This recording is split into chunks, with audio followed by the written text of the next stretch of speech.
Bonjour à tous, ici Pauline Roche. Bienvenue sur ma chaîne dédiée à la santé et aux avancées fascinantes en biotechnologie. Si vous êtes curieux de découvrir comment ces innovations transforment notre bien-être et notre avenir, n'hésitez pas à vous abonner pour ne rien manquer. Prêt à en savoir plus? Bonjour Allons-y! à tous, et bienvenue sur ma chaîne. Aujourd'hui, je vais vous parler d'un sujet qui mérite notre attention, la maladie de Pick. Qu'est-ce que c'est exactement? Quels sont ses symptômes et comment se manifeste-t-elle? Dans cette vidéo, je vais vous expliquer en détail cette maladie neurodégénérative, ses causes, ainsi que son impact sur la vie quotidienne des personnes qui en souffrent. Restez avec moi pour en apprendre davantage sur ce sujet fascinant et important. La maladie de Pick est un type de démence frontotemporale, DFT, une maladie neurodégénérative apparentée à la maladie d'Alzheimer. Contrairement à cette dernière, les DFT touchent principalement le lobe frontal et temporal, situés dans les parties antérieures et latérales du cerveau, et qui contrôlent le langage, le comportement et la pensée abstraite. La maladie de Pick représente environ 30% des cas de DFT. Les premiers symptômes se manifestent habituellement plus tôt que pour la maladie d'Alzheimer, autour de 50 à 60 ans. Cause de la maladie de Pick.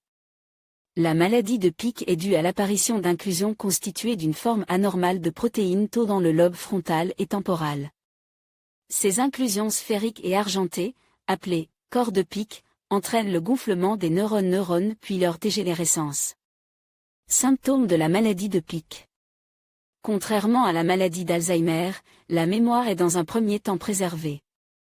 Les symptômes de la maladie de Pick sont directement liés à la zone du cerveau touchée, lobe frontal ou temporal.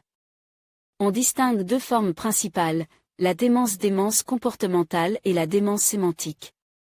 Troubles du comportement, apathie progressive, perte d'intérêt, indifférence aux autres agressivités, désinhibition, négligence.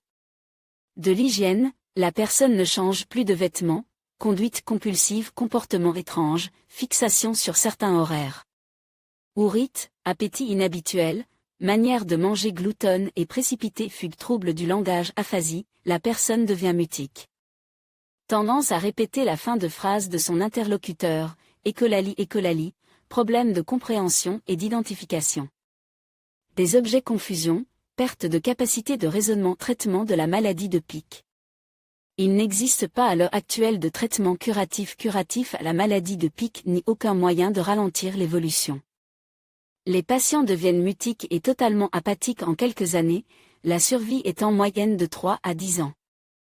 La variante comportementale présenterait un moins bon pronostic que la démence sémantique. Un accompagnement familial, des mesures de sauvegarde et de sécurité ainsi qu'une protection juridique et financière doivent être mis en place. En conclusion, la maladie de Pick est une forme rare de démence frontotemporale qui affecte le comportement, la personnalité et le langage. Bien qu'elle soit moins connue que d'autres types de démence, il est essentiel de sensibiliser le public à ces symptômes et à son impact sur les patients et leurs familles. Si vous ou un proche présentez des signes de cette maladie, il est crucial de consulter un professionnel de santé pour un diagnostic approprié et un soutien adapté. Merci de votre attention et n'hésitez pas à partager cette vidéo pour informer davantage de personnes sur la maladie de Pick.